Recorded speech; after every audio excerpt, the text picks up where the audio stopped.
Yang mau kaos ini, jangan lupa subscribe, like, share. Terima kasih.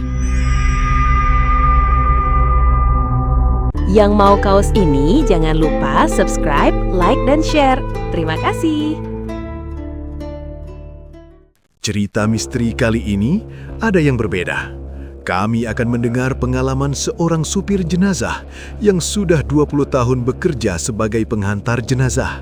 Rambutnya memutih sebelum waktunya, bukan karena usia semata, tapi karena terlalu sering menyaksikan kematian dari jarak yang begitu dekat. Bagi orang lain, mengantar jenazah adalah pekerjaan yang menyeramkan. Namun bagi Pak Suryo, itu hanyalah rutinitas. Atau setidaknya, begitu yang selalu ia katakan pada dirinya sendiri.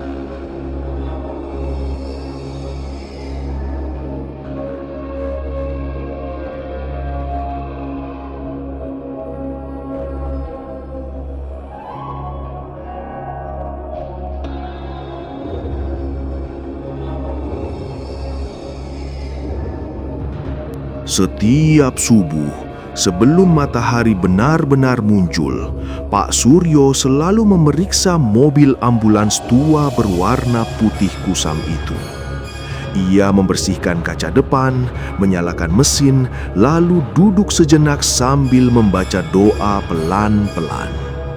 Bukan doa keselamatan untuk dirinya, melainkan doa agar arwah yang ia antar tidak mengikutinya pulang. Kebiasaan itu ia lakukan sejak kejadian aneh belasan tahun lalu. Kejadian yang tak pernah ia ceritakan pada siapapun.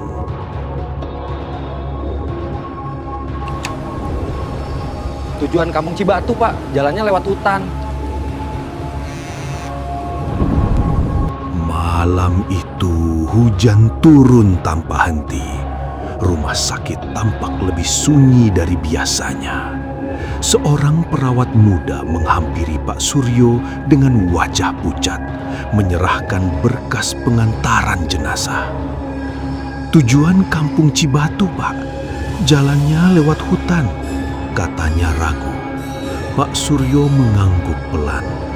Kampung Cibatu bukan tempat asing baginya. Tapi entah kenapa, setiap mendengar nama itu, dadanya selalu terasa berat.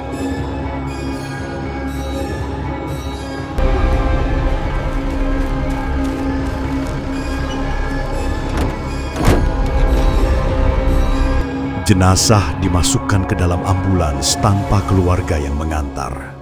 Tidak ada tangisan, tidak ada doa bersama. Hanya tubuh terbungkus kain kafan putih, terbaring diam di dalam peti. Saat pintu ambulans ditutup, Pak Suryo sempat melihat sekilas. Wajah jenazah itu tampak tidak sepenuhnya tertutup. Matanya seperti belum benar-benar terpejam.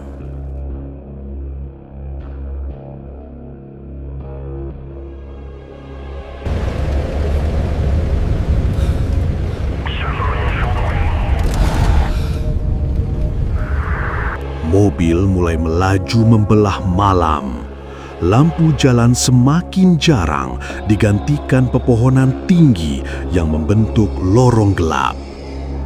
Di tengah perjalanan, Pak Suryo mencium bau tanah basah bercampur bunga Kamboja, bau yang sangat ia kenal, bau kematian. Padahal mobil itu sudah sering ia bersihkan dan bau seperti itu tak pernah muncul sebelumnya. Saat melewati tikungan tajam dekat hutan, radio ambulans tiba-tiba menyala sendiri. Bukan lagu, melainkan suara orang mengaji, pelan dan terputus-putus. Padahal radio itu rusak sejak lama. Pak Suryo mencoba mematikannya, tapi knopnya tak merespons. Suara itu semakin keras, lalu berhenti mendadak, digantikan suara napas berat dari arah belakang mobil.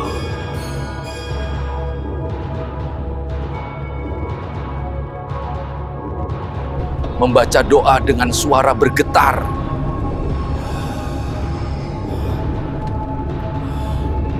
Pak Suryo menelan ludah.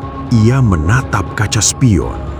Awalnya tidak ada apa-apa, namun beberapa detik kemudian kain kafan di dalam peti terlihat bergerak pelan, seperti dada yang naik turun. Mobil terasa semakin berat, seolah membawa lebih dari satu jenazah. Pak Suryo membaca doa dengan suara bergetar. Tangannya mencengkram setir hingga buku jarinya memutih.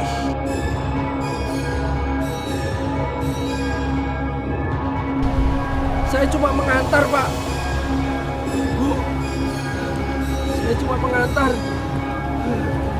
Di tengah hutan, mesin ambulans tiba-tiba mati.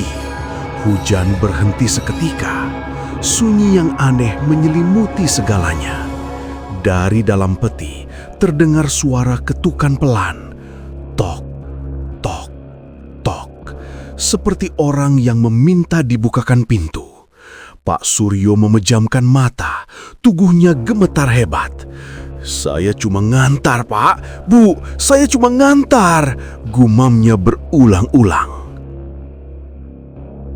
Tiba-tiba, terdengar suara dari kursi belakang ambulans. Suara lelaki tua, serak, tepat di belakang lehernya. "Suryo, kamu lupa aku."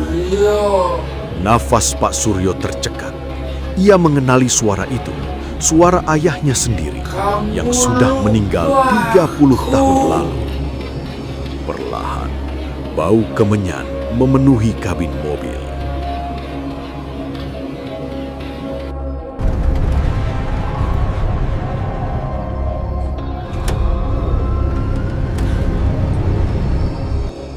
Dengan sisa keberanian, Pak Suryo membuka mata dan menoleh. Kursi belakang kosong. Peti jenazah masih tertutup rapat, tak bergerak. Mesin ambulans mendadak menyala sendiri. Pak Suryo tak berpikir panjang. Ia langsung tancap gas meninggalkan hutan itu secepat mungkin. Tidak ada orang. Rumah duka kosong.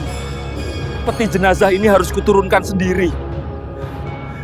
Saat tiba di kampung Cibatu, suasana desa gelap dan sepi.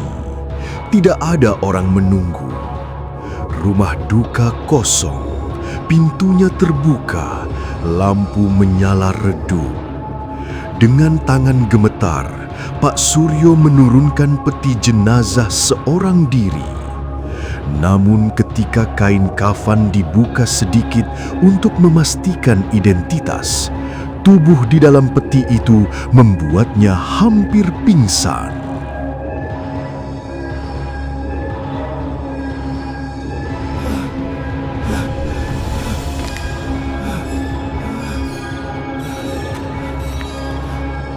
Wajah jenazah itu adalah wajah Pak Suryo sendiri. Lebih pucat, lebih kurus, dengan mata terbuka dan senyum tipis yang mengerikan. Pak Suryo berteriak dan terjatuh. Saat ia sadar, pagi sudah datang. Ia terbaring di depan rumah duka sendirian. Tidak ada ambulans, tidak ada peti. Warga desa menemukannya dan mengantar pulang ke rumah sakit.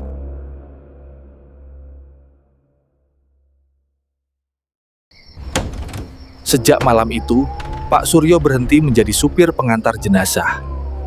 Namun setiap malam, Sejak malam itu, Pak Suryo berhenti menjadi supir pengantar jenazah. Namun setiap malam, tepat pukul 12, ia selalu mendengar suara ambulans berhenti di depan rumahnya. Suara pintu dibuka dan suara ketukan pelan dari balik pintu kamar. Seolah ada seseorang yang menagih giliran untuk diantar. Yang mau kaos ini, jangan lupa subscribe, like, share. Terima kasih. Yang mau kaos ini jangan lupa subscribe, like, dan share. Terima kasih.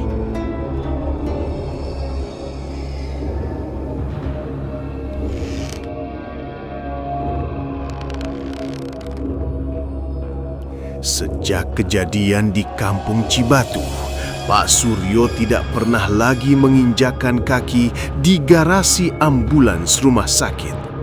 Ia mengundurkan diri tanpa banyak alasan, hanya mengatakan bahwa jantungnya sudah tidak kuat bekerja malam. Padahal yang sebenarnya rapuh bukanlah jantungnya, melainkan keyakinannya tentang hidup dan mati. Setiap kali ia menutup mata, wajah jenazah dengan rupa dirinya sendiri selalu muncul, tersenyum pucat dari balik kafan.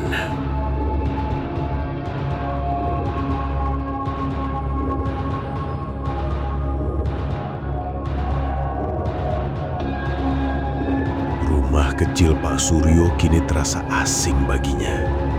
Dinding yang dulu sunyi kini seolah bernafas, berderit pelan di tengah malam.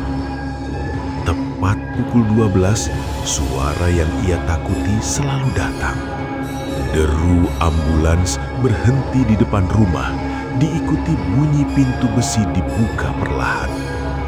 Namun ketika Pak Suryo mengintip lewat celah jendela, jalanan selalu kosong. Tak ada mobil, tak ada cahaya lampu rotator, hanya bau tanah basah yang menyelinap masuk. Suatu malam, ketukan itu tak lagi terdengar dari pintu kamar, melainkan dari dalam rumah. Tok, tok, tok, berasal dari arah dapur.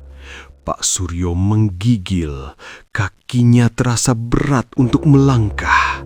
Saat ia memberanikan diri menyalakan lampu, ia mendapati bekas tapak kaki berlumpur di lantai, jejak yang mengarah ke ruang tamu, lalu berhenti tepat di depan foto mendiang istrinya.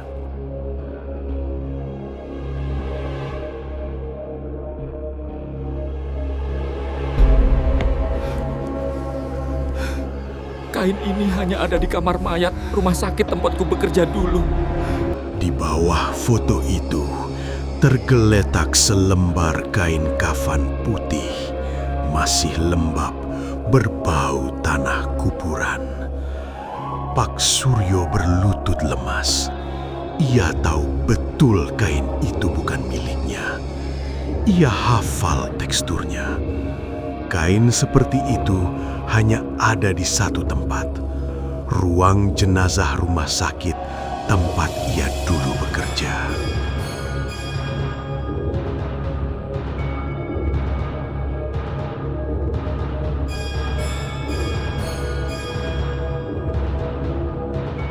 Keesokan harinya, Pak Suryo mencoba mencari ketenangan dengan mendatangi seorang kiai tua di kampung sebelah.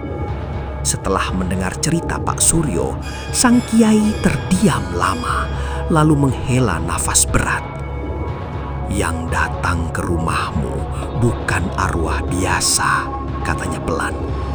"Itu panggilan tugas yang belum selesai. Ada jenazah yang belum benar-benar sampai tujuan." Tidak, saya yakin pengantaran terakhir saya sudah selesai. Tubuhnya mungkin sampai, tapi rohnya tidak. Dan selama roh itu tersesat, supirnya akan terus dipanggil. Pak Suryo membantah dengan suara gemetar. Ia yakin pengantaran terakhirnya sudah selesai. Namun, sang kiai menggeleng. Tubuhnya mungkin sampai, tapi rohnya tidak. Dan selama roh itu tersesat, supirnya akan terus dipanggil. Kata-kata itu menusuk lebih dalam daripada ancaman apapun.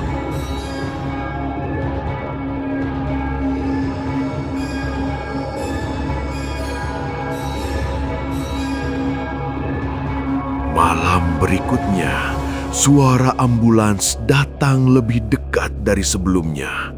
Kali ini, Pak Suryo mendengar mesin menjala tepat di halaman rumahnya. Tak hanya suara, ia mencium bau solar dan besi panas. Pintu rumah terbuka sendiri dan di ambang pintu berdiri sesosok bayangan mengenakan seragam supir ambulans lama. Seragam yang sama persis dengan yang dulu ia pakai.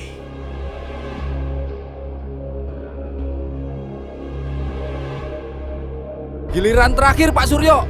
Penumpangnya sudah menunggu.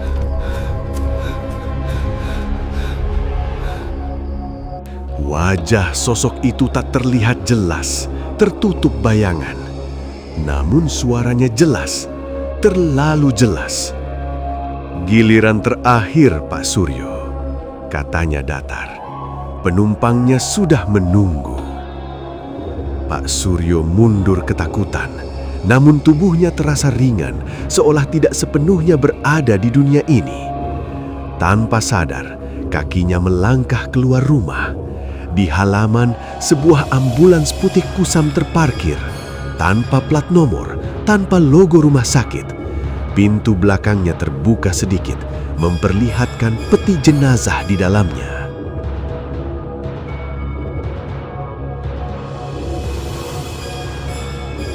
Suryo!